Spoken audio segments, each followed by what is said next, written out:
안녕하세요. 아포입니다. 지금 영상은 제가 촬영할 계획이 없었는데 신문 기사를 보다가 제가 너무 공감되는 기사가 하나 있어서 여러분들께 소개해드리고자 합니다. 지금 현재 제가 지속적으로 여러분들께 한국감정원 KB도 포함이 될까요? 어쨌든 제가 그들의 부동산 가격 지수 동향을 갖다 신뢰하기가 힘들어졌다. 그래서 요즘 잘 참고를 하지 않는다라고 한번 방송을 갖다 내보낸 적이 있었어요. 그리고 지난 방송에서도 한번 이런 말씀을 드렸죠. 최근 KB나 한국감정원의 주택가격지수 동향이 좀 많이 느리게 반영되고 있다. 이런 부분을 갖다 말씀드렸는데요. 딱 이 부분을 짚어서 지적한 신문 기사가 있습니다. 이 기사 한번 소개해 드리고요. 그리고 보다 깊이 있는 이야기 뒤이어서 진행하도록 하겠습니다. 그럼 기사 먼저 함께 보시죠.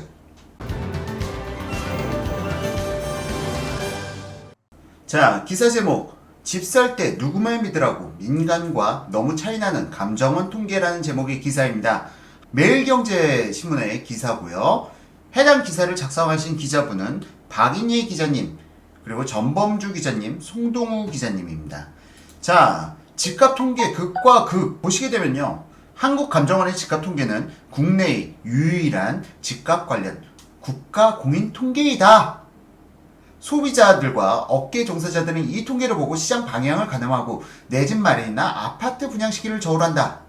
쉽게 말하면 가격 상승의 경우 시장에선 이미 호가가 꿈틀거리기 시작했는데 상승장 반영 속도가 느린 국가 통계만 믿고 주택 구매 시기를 늦췄다가 몇 주 만에 수천만 원씩 주택 구매 비용이 늘어날 수도 그 반대의 경우도 가능하다는 이야기다. 자, 지금 이 이야기 극히 공감되는 부분입니다. 지금 국가 통계 지표가 너무 느리게 반영되고 있다. 이 부분.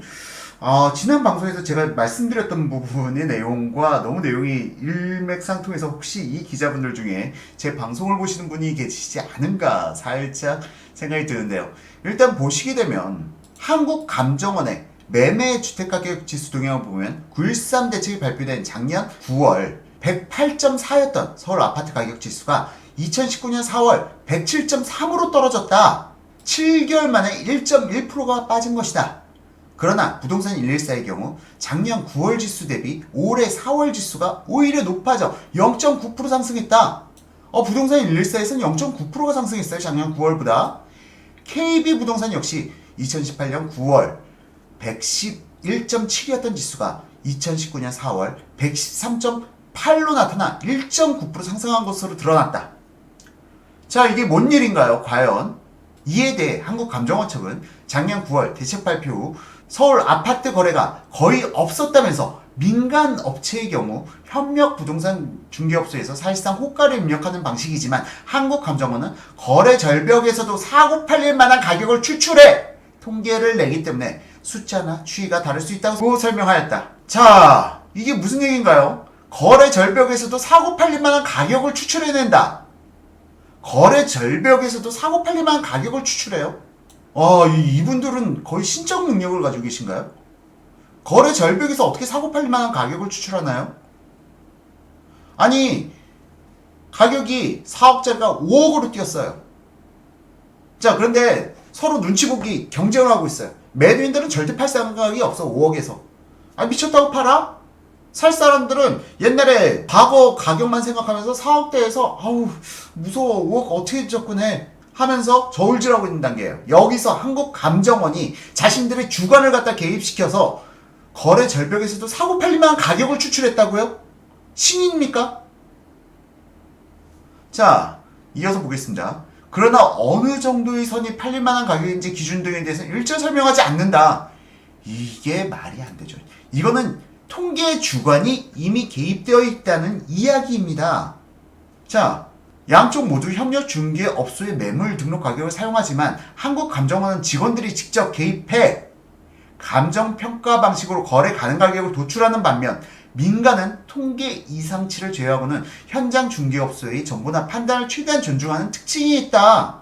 자, 부동산은 현장에서 모든 것이 결정됩니다. 그런데 책상머리 맡에 앉아서 숫자만 보는 자들이 직접적으로 자기네 주관을 갖다 개입해서 야, 이 정도면은 5억? 말도 안 돼. 4억 5천 조금은 거래될 거야 하면서 자기네들 마음대로 그 수치를 갖다 입력했다는 소리예요.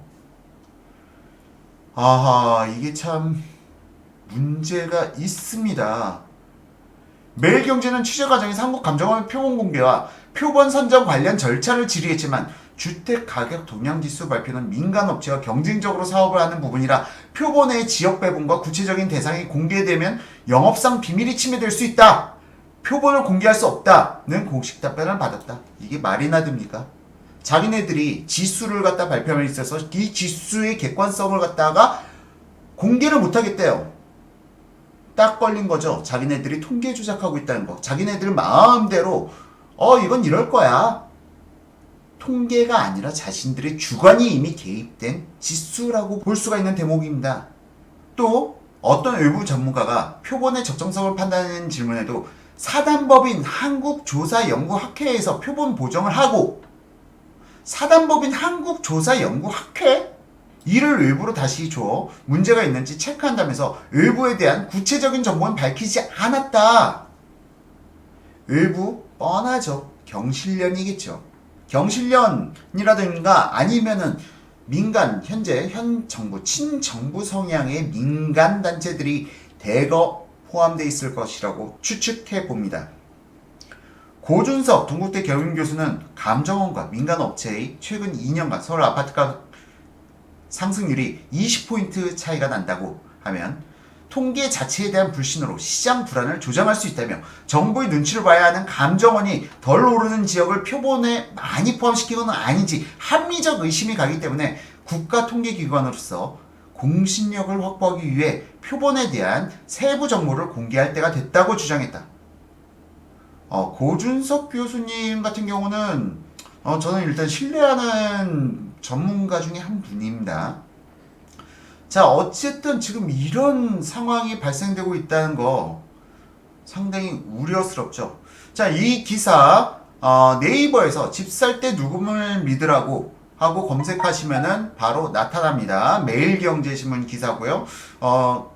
전체적인 기사 내용을 갖다가 보고 싶으신 분들은 매일경제신문 집 살 때 누구만 믿으라고를 검색해 보시면 됩니다.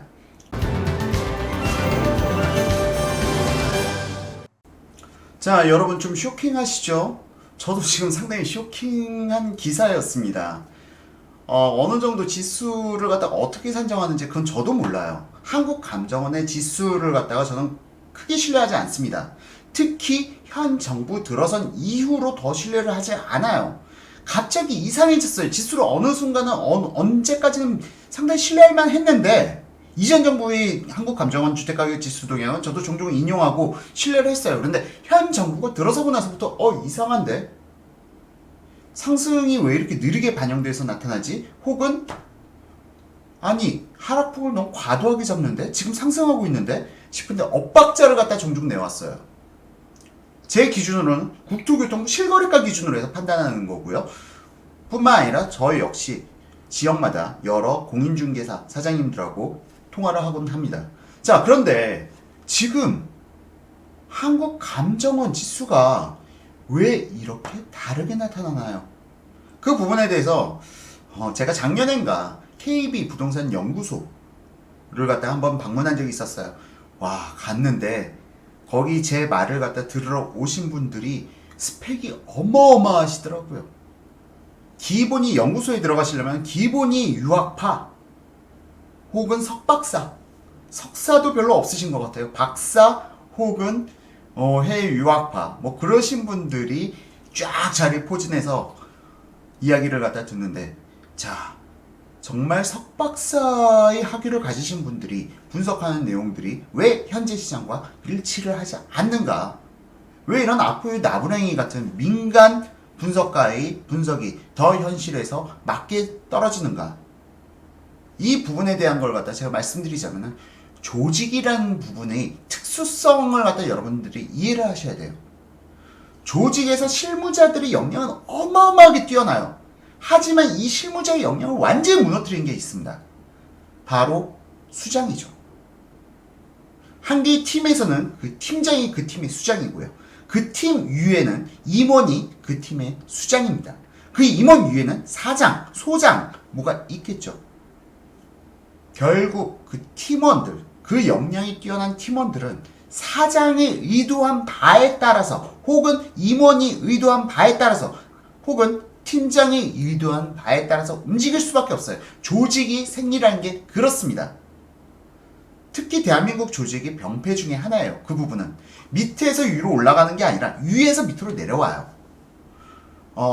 이 이야기에 대해서 대기업 다니시는 분들이나 뭐 연구소에 계신 분들은 극히 공감할 겁니다.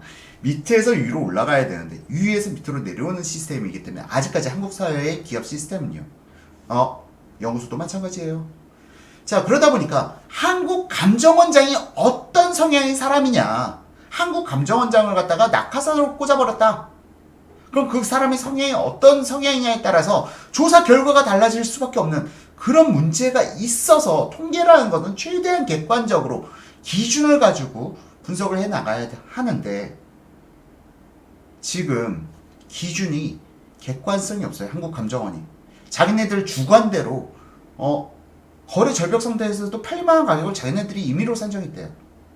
이게 통계입니까? 이건 통계가 아니죠. 통계 조작이죠. 통계 조작을 이미 자기들이 시인한 겁니다. 자, 문재인 정부의 부동산 관련돼서 이따위 꼼수를 쓰고 있는 거예요. 정말 현 정부를 갖다가 신뢰하고 한국 감정을 신뢰하는 선량한 시민들을 갖다가 뒤통수를 갖다가 후려치는 겁니다, 이건. 여러분들 어떻게 생각하시나요? 제 얘기가 틀렸나요? 정말 객관적이고 정말 공정해야 될 연구조사기관이 자기네들 마음대로 숫자를 집어넣었대요. 이게 말이나 되는 짓거리입니까? 이러니까 사람들이 문재인 정부가 통계 조작을 한다라고 얘기를 하는데 이게 지금 딱 걸려버린 거예요. 지금 취업률이요? 실업률이요? 경제성장률이요? 다 똑같지 않을까요? 참 지금 대한민국이 우려스럽습니다. 참고로 뭐 제가 현 정부를 비판한다라고 해서 혹은 비난한다고 해서 제가 자한당이다? 저 엄연히 특정 당의 당원입니다. 그런데 그 당이 자한당은 아니네요. 대한애국당 아닙니다. 자, 그런 당 아니에요. 자, 무조건 현 정부를 갖다가 비판하면은 자한당이란 프레임, 이런 프레임을 가지고 계신다면요, 여러분들의 가치관이 지금 정상적으로 작동되고 있는 것인지 한번 자문을 해보시길 바랍니다. 자, 오늘 방송 이상으로 마치고요. 이건 좀 기사를 보고 이 방송을 갖다 좀 진행해 봐야겠다 싶어서 진행한 방송이고요. 다음 방송은 지난 방송에서 예고해드린 것처럼 제2의 IMF가 발생된다는데 부동산 가격, 강남 부자들은 왜 지금 이 타이밍에 집을 구매하고 있는지 그 부분을 명쾌하게 설명해 드리도록 하겠습니다.